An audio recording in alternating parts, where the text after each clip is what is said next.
ଆପଣଙ୍କର ଏଜ୍ ମୋ କେତେ? ଏଜ୍ ହେଉଛି 19 ବର୍ଷ। 19 ବର୍ଷ। କେବେଠୁ ଏ ଜର୍ଣ୍ଣି ଷ୍ଟାର୍ଟ କରିଥିଲେ? ଜର୍ଣ୍ଣି କରିଥିଲି 2022ରୁ ଷ୍ଟାର୍ଟ କରିଥିଲି। ଆପଣଙ୍କର ୟୁଟ୍ୟୁବରୁ ପଇସା ଆସିଲାଣି କଣ? ୟୁଟ୍ୟୁବରେ ଏପର୍ଯ୍ୟନ୍ତ କିଛି ତ ମନେ ହେଇନି। ଆପଣ ଗୋଟେ ଭିଡିଓରେ କେତେ କଣ ଖର୍ଚ୍ଚ କରନ୍ତି ଆଜ୍ଞା ପଇସା? ସେମିତି ତ କିଛି କହିହେବନି। ଆପଣଙ୍କୁ ଜଣେଇଦେବାକୁ ଚାହେଁ, ନର୍ମାଲ ଆଇଫୋନ୍ ଧରିଲେ ଯେତିକି ଦାମ, ଦୁଇଟା ଫୋନ୍ ଆସିଯାଏ ଆଇଫୋନ୍ର। ଆଇଫୋନ୍ ଯେଉଁଟା ବି ଆପଣ 13 କି 12 ଯାହା ବି ଆପଣ ଧର ୟୁଜ୍ କରୁଛନ୍ତି, ଏବେର ଯେତିକି ଅଛି ଦୁଇଟା ଫୋନ୍ ଆସିବ। ତ ଆପଣଙ୍କର ଏମିତି ହେଇଛି କି ଗୋଟେ ଭିଡିଓ ଆପଣ ପକେଇଥିବେ ଭ୍ୟୁ ଯିବ ନାହିଁ ଆପଣମାନଙ୍କ ଦୁଃଖ କେବେ କଷ୍ଟ ଲାଗିଛି? ହଁ, ଥରେ ଲାଗିଥିଲା ଯେତେବେଳେ ଫାଷ୍ଟ ଟାଇମ୍ ମୁଁ ଯେତେବେଳେ ଷ୍ଟୁଡ଼ିଓ ଭର୍ଜନ ପକେଇଥିଲି। ସେତେବେଳେ ଷ୍ଟାର୍ଟିଂରେ ମୋର କିଛି ଭ୍ୟୁ ହିଁ ଯାଇନଥିଲା। ଆଉ କିଛି କାମ କରନ୍ତି? ହଁ, ମୁଁ ଗୋଟେ ମୋବାଇଲ ଟେକ୍ନିସିଆନଟେ। ଆପଣଙ୍କର ରୋଷେଇ ବାସ କେମିତି କଣ କରନ୍ତି ଆପଣ ଆଉ ରୁହନ୍ତି? କେତେବେଳେ ବାବା କରନ୍ତି, କେତେବେଳେ ମୁଁ କରେ। ଆପଣ ରୋଷେଇ କରନ୍ତି? ହଁ, ଚାଲିଛି। କଣ କଣ କରନ୍ତି? ଯାହା ନିଜେ ଖାଇବା, ଯାହା ଭାତ, ଡାଲି, ଯାହା ଶାଗ, ଯାହା ଭଜା ବଗେରା କର। ହ୍ୟାଲୋ ନମସ୍କାର, ମୁଁ ସୁଦାସ ଦିଗା। ଦର୍ଶକ ବନ୍ଧୁ, ଆଜି ଆପଣମାନଙ୍କୁ ଗୋଟେ କଥା ମୁଁ କହିବା ପାଇଁ ଚାହେଁ। ମୁଁ ଅନେକ ସମୟରେ ଅନେକ ପ୍ରଭୁଙ୍କର ଦାସ ଦାସୀ ମାନଙ୍କର ସାକ୍ଷ୍ୟ ଆପଣମାନଙ୍କ ସମ୍ମୁଖରେ ଆଣିଥାଏ, କିନ୍ତୁ ଆଜି ଏମିତି ଏକ ସାକ୍ଷ୍ୟ ଆଣିବି, ହୁଏତ ଭୁଲ ଥିଲେ ଆପଣମାନେ ମୋତେ କ୍ଷମା କରିବେ, କିନ୍ତୁ ଏଇଟା ସାକ୍ଷ୍ୟ କୌଣସି ଖରାପ ନୁହେଁ ବା ଏଇ ସାକ୍ଷ୍ୟ କୌଣସି ଗୋଟେ ମାନେ ଜାଗତିକ ଚିନ୍ତା ଆପଣମାନେ ଯାହା ଚିନ୍ତା କରିବେ ତାହା ନୁହେଁ, କିନ୍ତୁ ଯୋଉ ଦୁଃଖ ଯୋଉ ବିଷୟ ଘଟିଛି ଏକ ଦାସଙ୍କ ଜୀବନରେ, ସେ ବିଷୟ ଆପଣମାନଙ୍କ ସମ୍ମୁଖରେ ଆମେ ପ୍ରକାଶ କରିବା ପାଇଁ ଚେଷ୍ଟା କରିବୁ। ଆଉ ନିହାତି ଆପଣମାନେ ଭିଡିଓକୁ ଶେଷ ପର୍ଯ୍ୟନ୍ତ ଦେଖିବା ପାଇଁ ଚେଷ୍ଟା କରିବେ। ତେବେ ମଣିଷ ଛୋଟ ବୟସରୁ ଆଗକୁ ବଢିବା ପାଇଁ ଚେଷ୍ଟା କରିବା କେତେ ଯେ ଭୟଙ୍କର କଥା ଅଟେ। ଆମେ ଯଦି ଚିନ୍ତା କରିବା, ଆଜି 18, 19, 20, 22 ବର୍ଷରୁ ଲୋକମାନେ ଅନେକ ଖରାପ କାର୍ଯ୍ୟ କରନ୍ତି। ଅନେକ, କିଏ ତ ଗଞ୍ଜେଇ, କିଏ ତ ଡ୍ରଗ୍ସ, କିଏ ତ ମଦ ସିଗାରେଟ ୟୁଜ କରିକି ଅନେକ ଖରାପ କାର୍ଯ୍ୟ କରି ଦିନ କାଟନ୍ତି। କିନ୍ତୁ ସେଇ ବୟସରେ ଗୋଟେ ମଣିଷ ଆଗକୁ ବଢିବା ପାଇଁ, ପରିବାରକୁ ଆଗକୁ ଗଢିବା ପାଇଁ ଏତେ ଯେ ଚେଷ୍ଟା କରେ, ଏତେ ଯେ ଦୁଃଖ କଷ୍ଟ ସହେ, ତାହା ଆପଣମାନେ ଶୁଣିଲେ ଆପଣମାନଙ୍କ ଆଖିରୁ ଲୁହ ଝରିବ। ତେବେ ଆସନ୍ତୁ ଆମେ ସେହିପରି ଦାସଙ୍କୁ ସ୍ୱାଗତ କରିବା ଆମ ୟୁଟ୍ୟୁବ ଚ୍ୟାନେଲରେ। ଆଜ୍ଞା, ଆପଣଙ୍କୁ ସ୍ୱାଗତ କରୁଛୁ ୟୁଟ୍ୟୁବ ଚ୍ୟାନେଲରେ। ଆଜ୍ଞା ନମସ୍କାର। ଆଉ ସମସ୍ତଙ୍କୁ ଆପଣଙ୍କ ଚ୍ୟାନେଲର ଦର୍ଶକମାନଙ୍କୁ ବି ନମସ୍କାର ଜଣାଉଛି। ମୋ ନାଁ ହେଉଛି ସୁନନ୍ଦ ନାୟକ। ହେଲେ ଆପଣଙ୍କୁ ଦେଖିକି ମତେ ବହୁତ ଖୁସି ଲାଗୁଛି, ଆଜି ବହୁତ ହସ ହସ ଲାଗୁଛି। ଆଉ ଆଜି କଣ ଖାଇଛନ୍ତି? ଆଜି ଯାହା ହେଇଥିଲା, ଆମର ତ ଓଡ଼ିଆରେ ଜାଣିଛନ୍ତି ପଖାଳ ଭାତ ନହେଲେ ହବନି। ପଖାଳ ଭାତକୁ ଯାହା ହେଲେ ବି ଶାଗ ଟିକେ ହେଇଥିଲା, ବହୁତ ଭଲସେ। ବହୁତ ଭଲସେ ଖାଇଛନ୍ତି। ହେଲେ ଆଜି କୁଆଡେ ଯାଇଥିଲେ, କଣ କଲେ? ଆଜି ଯାଇଥିଲି ମୋ ଡ୍ୟୁଟି, ଯାହା ମୋବାଇଲ କାମ ଯାହା କରେ, ମୋବାଇଲ ଟେକ୍ନିସିଆନ ଅଛି ମୁଁ। ମୋ ଡ୍ୟୁଟି ମୁଁ ଡ୍ୟୁଟି ଯାଇଥିଲି। ଆଚ୍ଛା, ଏବେ ପୁରା ଭଲ ଅଛନ୍ତି? ହଁ, ବହୁତ ଭଲ ଅଛି। ଆଚ୍ଛା ଆଚ୍ଛା। ହେଲେ ଆଜି ଆପଣଙ୍କ ପାଖକୁ ଆସିବାର କାରଣ ହେଲା ଯେ ଆପଣଙ୍କର ମୋ ୟୁଟ୍ୟୁବ ଚ୍ୟାନେଲ ମଧ୍ୟ ଦେଖେ, ବହୁତ ଷ୍ଟ୍ରଗଲ କରନ୍ତି ଆପଣ, କିନ୍ତୁ ସେଥିମଧ୍ୟରୁ କିଛି ତ୍ରୁଟି ରହିଯାଉଛି। କାହିଁକି ନା ଆମର କନ୍ଧମାଳ ଏ ବାଲିଗୁଡାରେ ଏମିତି ୟୁଟ୍ୟୁବ ଚ୍ୟାନେଲରେ ଏମିତି ଗୀତ ପକେଇବା, ଏମିତି ଗୋଟେ ଜର୍ଣ୍ଣି ଷ୍ଟାର୍ଟ କରିବା ମତେ ବହୁତ ଭଲ ଲାଗିଲା। ସେ ଭିଡିଓ ଗୁଡାକ ଆପଣଙ୍କୁ ଦେଖିଲି, ଅବଶ୍ୟ ବହୁତ ଭଲ ଲାଗିଲା। ତେଣୁ ମୁଁ ଚେଷ୍ଟା କଲି ଆପଣଙ୍କ ପାଖକୁ ଆସିବା ପାଇଁ ଏବଂ ଆସିଅଛି। ତ ଆପଣଙ୍କୁ ଗୋଟେ କଥା ପଚାରିବା ପାଇଁ ଚାହେଁ ଯେ ଆପଣଙ୍କର ଏଜ୍ କେତେ? ମୋ ଏଜ୍ ହେଉଛି 19 ବର୍ଷ। 19 ବର୍ଷ। ଆଚ୍ଛା ଆଚ୍ଛା ଆଚ୍ଛା। ଦର୍ଶକ ବନ୍ଧୁ, ଆପଣ ମାନେ ଦେଖିପାରୁଛନ୍ତି ମୋର ଏଜ୍ ହେଉଛି 24 ବର୍ଷ ହେଲାଣି, କିନ୍ତୁ ସାରଙ୍କର ଏଜ୍ ଆପଣ ମାନେ ଦେଖୁଛନ୍ତି 19 ବର୍ଷ, ମାନେ ମୋ ଠାରୁ 7 ବର୍ଷ ଛୋଟ। କିନ୍ତୁ ଆପଣ ମାନେ ଦେଖନ୍ତୁ, ମତେ ହସ ଲାଗୁଛି। କାହିଁକି ହସ ଲାଗୁଛି? ଆଜ୍ଞା ଦେଖନ୍ତୁ ଏବଂ ମତେ ଦେଖନ୍ତୁ, ମାନେ ଆଜ୍ଞା ପୁରା ଜିମ୍ ଫିମ୍ ଯାଇକି ପୁରା ହେଲ୍ଥରେ ଅଛନ୍ତି, କିନ୍ତୁ ତ କଣ କରିବା। ଚାଲନ୍ତୁ ଆମେ ଆଗକୁ ଯିବା। ତେବେ ସାର୍, ଆପଣଙ୍କୁ ଗୋଟେ କଥା ପଚାରିବା ପାଇଁ ଚାହେଁ ଯେ ଆପଣ କେବେଠୁ ଏ ଜର୍ଣ୍ଣି ଷ୍ଟାର୍ଟ କରିଥିଲେ? ମୁଁ ଜର୍ଣ୍ଣି କରିଥିଲି 2022ରୁ ଷ୍ଟାର୍ଟ କରିଥିଲି। 2022 ମସିହାରୁ। ହେଲେ ଆପଣଙ୍କୁ ଏ ଆଇଡିଆ କିଏ ଦେଲା? ଆପଣ କେମିତି ଏ ଆଇଡିଆ ଭାବିଲେ ୟୁଟ୍ୟୁବ ଚ୍ୟାନେଲରେ ପାଦ ଦେବା, ୟୁଟ୍ୟୁବ ମାନେ ସୋସିଆଲ ମିଡିଆରେ କାମ କରିବା?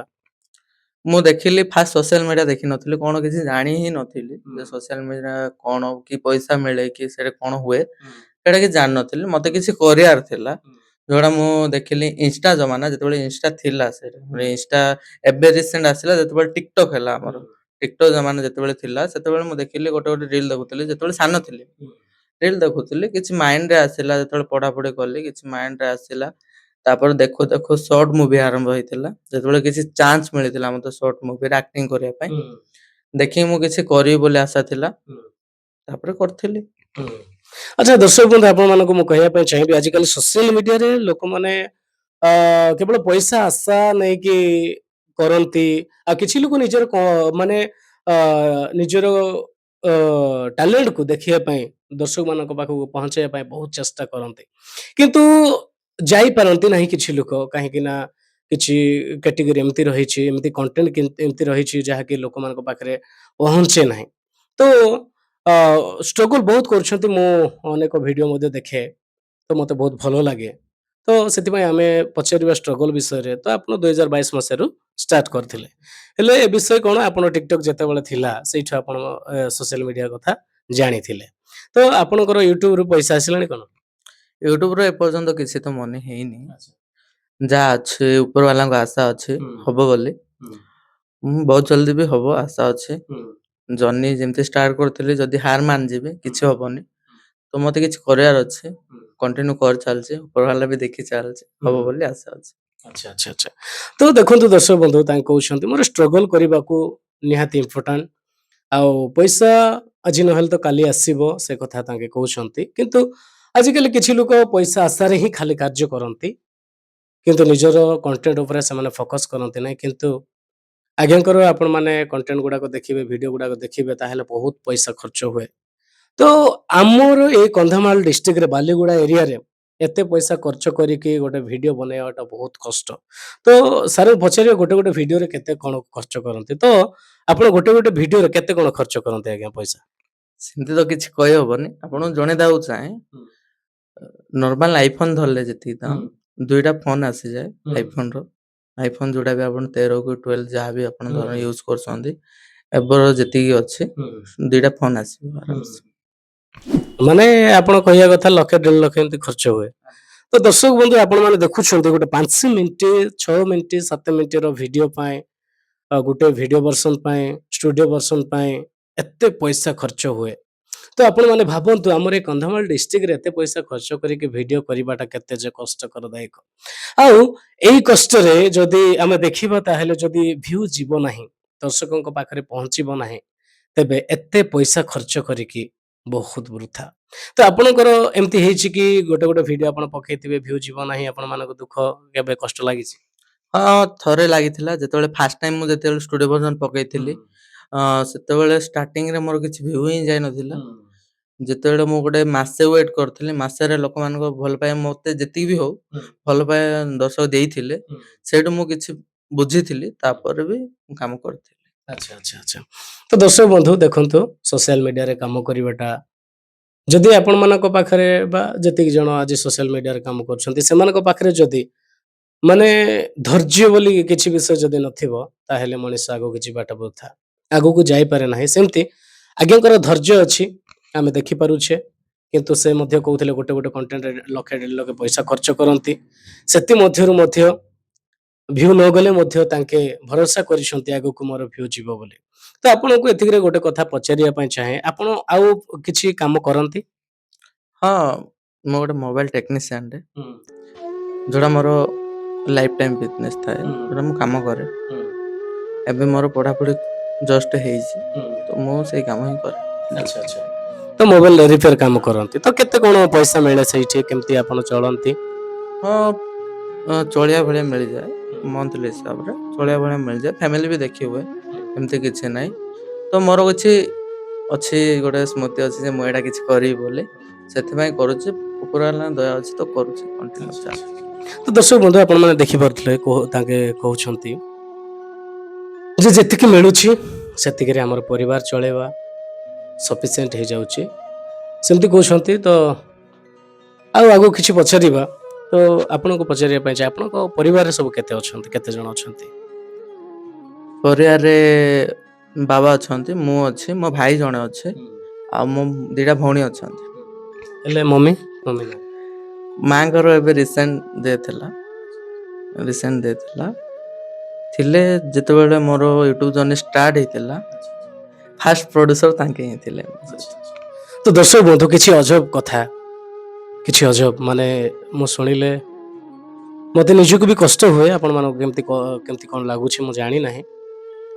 କିନ୍ତୁ ଗୋଟେ ପୁଅ ଯଦି ୟୁଟ୍ୟୁବ ଚ୍ୟାନେଲ ଖୋଲୁଛି, ସେଇ ଚ୍ୟାନେଲରେ ଗୋଟେ ମା ବାପା ହାତ ଦେବାଟା କେତେ ଯେ କଷ୍ଟ କଥା। ଆଉ ସେମିତି ଆଜ୍ଞା କହୁଛନ୍ତି ଫାଷ୍ଟ ଯେତେବେଳେ ତାଙ୍କେ ଗୀତ କରିଥିଲେ, ସେଇ ଗୀତରେ ପ୍ରଡ୍ୟୁସର ଥିଲେ ତାଙ୍କ ମମି। ଆଜି ଆମେ ଅନେକ ଜାଗାରେ ଦେଖିବା, ଅନେକ ବଡ଼ ବଡ଼ ଚ୍ୟାନେଲରେ ଯଦି ଦେଖିବା, ତାହେଲେ ଅନେକ ଲୋକ ପ୍ରଡ୍ୟୁସର ହୁଅନ୍ତି, ଅନେକ ଲୋକ ଡିରେକ୍ଟର ହୁଅନ୍ତି। କିନ୍ତୁ ନିଜ ପରିବାର ଭିତରେ ପ୍ରଡ୍ୟୁସର, ନିଜେ ହିରୋ, ବହୁତ ଅଜବ କଥା। ତ ମମିଙ୍କର କ'ଣ ଏମିତି ପ୍ରୋବ୍ଲେମ ଥିଲା, ମମି ଡେଥ୍ ହେଇଗଲା? କିଛି ପ୍ରୋବ୍ଲେମ ନଥିଲା। ଗୋଟେ ଦିନ ଜ୍ୱର ହେଇଥିଲା, ଆଉ ଗୋଟେ ଦିନ ଡାଇରିଆ ହେଇଥିଲା। ଆର ଦିନ ଯେତେବେଳେ ମେଡିକାଲ ନେଲୁ, ରାସ୍ତାରେ ହିଁ ତାଙ୍କ ଜୀବନ ଚାଲି ଯାଇଥିଲା। ଆଚ୍ଛା। ତ ଦର୍ଶକ ବନ୍ଧୁ ଶୁଣୁଥିଲେ, ଯେତେବେଳେ ତାଙ୍କେ ମେଡିକାଲ ନେଉଥିଲେ ମମିଙ୍କୁ ମାନେ ଜ୍ୱର ସିରିୟସ୍ ହେଇଥିଲା, ଆଉ ସେଇ ସମୟରେ ଯେତେବେଳେ ମେଡିକାଲ ନେଲା ଭିତରେ ଅଧା ବାଟରେ ଡେଥ୍ ହେଇଗଲା। ବହୁତ ଦୁଃଖର ବିଷୟ। ଆଚ୍ଛା, ଏବେ ବାବା କ'ଣ କରନ୍ତି? ବାବା ଏମିତି ଚାଷବାସ ହିଁ କରନ୍ତି ନର୍ମାଲି। ଘରେ ଅଛନ୍ତି, ମୋ ସହିତ ହିଁ ଅଛନ୍ତି, ଚାଷବାସ କରନ୍ତି, ଅଛନ୍ତି ଶାନ୍ତିରେ। ଆଚ୍ଛା, ବାବାଙ୍କର ଏଜ୍ କେତେ? ବାବାଙ୍କର 60 ସମଥିଙ୍ଗ ହବ। 60। ଆଚ୍ଛା, 60 ବର୍ଷ ହେଲାଣି ତାଙ୍କେ ଚାଷବାସ କରିକି ଚଳୁଛନ୍ତି। ହେଲେ ଆପଣଙ୍କର ଏବେ ଯେତେବେଳେ ଆପଣଙ୍କ ପରିବାରରେ ମମି ତ ନାହାନ୍ତି, ହେଲେ ଭଉଣୀ ହେରିକା ସବୁ କ'ଣ କରୁଛନ୍ତି? ଭଉଣୀ ହେରିକା ସବୁ ପାଠ ପଢା ତାଙ୍କର କମ୍ପ୍ଲିଟ ହେଲା। ଜଣେ ଅଛନ୍ତି ନର୍ସ, ଏବେ ସମଥିଙ୍ଗ ଏବେ ନ୍ୟୁ ତାଙ୍କର ଜବ୍ ଲାଗିଛି। ଜବ୍ ଏମିତି ନର୍ମାଲ ଗଭର୍ଣ୍ଣମେଣ୍ଟ ଜବ୍ ନାହିଁ, ନର୍ମାଲ ଜବରେ କାମ କରୁଛନ୍ତି। ଆଉ ଗୋଟେ ବଡ଼ ଦିଦି ଥିଲେ, ତାଙ୍କେ ବି ସେ ନର୍ମାଲ ଜବ୍ ନର୍ସିଂ। ଆଚ୍ଛା, ଜବ୍ କରୁଛନ୍ତି, ତାଙ୍କେ କିଛି ପଇସା ପତ୍ର ପଠାନ୍ତି? ହଁ, ଏବେ ରିସେଣ୍ଟ ତ ସେମାନେ କାମ କରୁଛନ୍ତି, ତ ନିଜ ପାଇଁ ତ କିଛି କରିବେ ବୋଲି ଆଶା ଅଛି। ସେଥିପାଇଁ ତ ବାବା ତାଙ୍କୁ ପଢେଇଛନ୍ତି, ନିଜ ଗୋଟେ ନିଜେ ଠିଆ ହେବେ ବୋଲି। ରିସେଣ୍ଟ କିଛି ତ ପଠେଇ ନାହାନ୍ତି, ଆଶା ଅଛି ବାବାଙ୍କୁ କିଛି ସହାୟତା କରିବେ। ତ ଦର୍ଶକ ବନ୍ଧୁ ଆପଣମାନେ ଶୁଣୁଥିଲେ, ଭଉଣୀ ହେରିକା ସମସ୍ତେ ଦି ଭଉଣୀ ସବୁ ଏବେ ମାନେ ନୂଆ ଜବରେ ଲଗେଇଛନ୍ତି। କିନ୍ତୁ ସେମାନେ କିଛି ନିଜ ପାଇଁ କରିବେ, ତାହା ତାଙ୍କ ବାବା ମଧ୍ୟ ସେମାନଙ୍କୁ ସାହସ ଦେଉଛନ୍ତି। ଏବଂ ପରିବାରରେ ଆମେ ଦେଖିବାକୁ ପାଉଛୁ ବାବା ତାପରେ ଆଜ୍ଞା 2 ଜଣ ରୁହନ୍ତି। ହେଲେ ଆପଣଙ୍କର ରୋଷେଇ ବାସ କେମିତି କ'ଣ କରନ୍ତି, ଆପଣ ଆଉ ରୁହନ୍ତି? କେତେବେଳେ ବାବା କରନ୍ତି, କେତେବେଳେ ମୁଁ କରେ। ଆପଣ ରୋଷେଇ କରନ୍ତି? ହଁ, ଚାଲିଛି। ଆଚ୍ଛା। କ'ଣ କରନ୍ତି ଆପଣ? ଯାହା ନିଜେ ଖାଇବା, ଯାହା ଭାତ, ଡାଲି, ଯାହା ଶାଗ, ଯାହା ଭଜା ବଗେରା କର। ତ ଦର୍ଶକ ବନ୍ଧୁ ଆପଣମାନେ ଶୁଣିପାରୁଛନ୍ତି, ଆପଣମାନଙ୍କୁ ବିଶେଷ କରି ମୋତେ ଗୋଟେ ଅଜବ ଲାଗୁଛି ଯେ ମୁଁ ଆଜି ଯେଉଁ ଟେଷ୍ଟିମନି ନେବାକୁ ଆସିଛି, ଏହା କୌଣସି ଯାତ୍ରା ପାର୍ଟି ନୁହେଁ କି କୌଣସି ଗୋଟେ ମାନେ ଅଲଗା ପ୍ରକାର ନୁହେଁ। ଏହା ଗୋଟେ ଜୀବନର କଷ୍ଟକର ବିଷୟ ଅଟେ। ଗୋଟେ 19 ବର୍ଷର ପିଲା ଗୋଟେ ପରିବାର ଚଳେଇବ, 19 ବର୍ଷର ପିଲା ଗୋଟେ ସୋସିଆଲ ମିଡିଆରେ କାମ କରିକି, ତା ବାଦ ସିଏ ଦିନ ମଜୁରୀ ହିସାବରେ ଗୋଟେ ଦୋକାନକୁ ଯାଇକି ମୋବାଇଲ ରିପେୟାର କାର୍ଯ୍ୟ କରିକି ସେଇଥିରୁ 2 ପଇସା ଆଣିକି ଗୋଟେ ପରିବାର ଚଳେଇବା, ନିଜେ ରୋଷେଇ କରିବା, କେତେବେଳେ ବାବା ରୋଷେଇ କରିବା, ଏମିତି କାର୍ଯ୍ୟ ଆଜିକାଲି ଯଦି ଆମେ ଦେଖିବା, ତାହେଲେ ଅନେକ ଜାଗାରେ ବାପା ମାଙ୍କୁ ପୁଅମାନେ ଲାତ ମାରିକି ତଡ଼ନ୍ତି। କିନ୍ତୁ ଏଠି ଆମେ ଦେଖିବା ପାଇଁ ପାଉଛୁ, ଏତେ କମ ବୟସରେ ସେ ବାବାଙ୍କୁ ରୋଷେଇ ବାସ କରିକି ଦିଅନ୍ତି ଏବଂ ସେ ମଧ୍ୟ ଖାଆନ୍ତି। ତ ଦର୍ଶକ ବନ୍ଧୁ ଆପଣମାନଙ୍କୁ ମୁଁ କହିବା ପାଇଁ ଚାହିଁବି, ଆପଣମାନେ ଏମିତି କେତେ ଜାଗାରେ ଆପଣ ଦେଖିଛନ୍ତି, ଦେଖିବି ଥିବେ ଯେ ଏମିତି ଦୁଃଖ ଭରା ଲୋକ ଅଛନ୍ତି। ଆମେ ଆଜି ବାପା ମା ଥାଇକି ମଧ୍ୟ ଆମେ ଆମ ବାପା ମାଙ୍କୁ ପର କରି ରହୁଛେ, କିନ୍ତୁ ଯିଏକି ବାପା ମାଙ୍କର ଦୁଃଖ କଷ୍ଟ ଜାଣିଛନ୍ତି, ସେ କେତେ କଷ୍ଟରେ ଏଠି ଚଳୁଛନ୍ତି। ଦର୍ଶକ ବନ୍ଧୁ ଏତେ କଷ୍ଟ ସହିକି ମଧ୍ୟ ସେ ଆଜି ସୋସିଆଲ ମିଡିଆରେ କାମ କରୁଛନ୍ତି। ଆଉ ମୁଁ ଆଜ୍ଞାଙ୍କ ପାଖକୁ ଆସିବାର କାରଣ ହେଉଛି ସେ ସୋସିଆଲ ମିଡିଆ। କାରଣ ମୁଁ ସୋସିଆଲ ମିଡିଆରେ ଆଜ୍ଞାଙ୍କର ଭିଡିଓ ଗୁଡାକ ଦେଖେ, ଆଜ୍ଞାଙ୍କର ଭିଡିଓ ଦେଖିଲି, ମୋତେ ଖୁସି ଲାଗିଲା, ମୁଁ କଣ୍ଟାକ୍ଟ କଲି ଏବଂ ଆଜ୍ଞାଙ୍କ ପାଖକୁ ଆସିଲି। କାରଣ ତାଙ୍କର ଷ୍ଟ୍ରଗଲ ମୁଁ ଜାଣିବା ପାଇଁ ଚେଷ୍ଟା କଲି, ସେ କ'ଣ କରନ୍ତି, କୋଉ କାମ କରନ୍ତି, କେମିତି ରୁହନ୍ତି, ଆଉ ସେ ଆଗକୁ କ'ଣ କରିବା ପାଇଁ ଚାହାନ୍ତି ଏବଂ ତାଙ୍କୁ କାହାର ସାହାଯ୍ୟ ଦରକାର। ସେଥିପାଇଁ ମୁଁ ଆପଣଙ୍କ ପାଖକୁ ଏଇ ଆଜ୍ଞାଙ୍କୁ ନେଇକି ଆସିଛି। ଆଉ ଏଇ ଆଜ୍ଞାଙ୍କୁ ନିହାତି ଆପଣମାନଙ୍କର ସପୋର୍ଟ ଦରକାର, ଆପଣମାନଙ୍କର ଭଲ ପାଇବା ଦରକାର।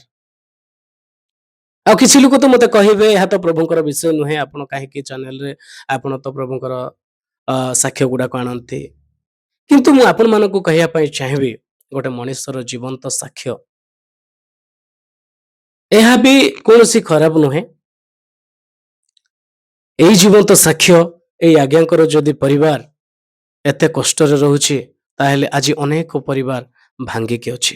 ସେଇ ପରିବାର କିଛି ପରିବର୍ତ୍ତନ ହଉ, ସେଇ ପରିବାରରେ କିଛି ଏଇଭଳିଆ ହିରୋ ଉତ୍ପାଟିତ ହୁଅନ୍ତୁ, ଗଢି ଉଠନ୍ତୁ, କିଛି ଜାଣନ୍ତୁ।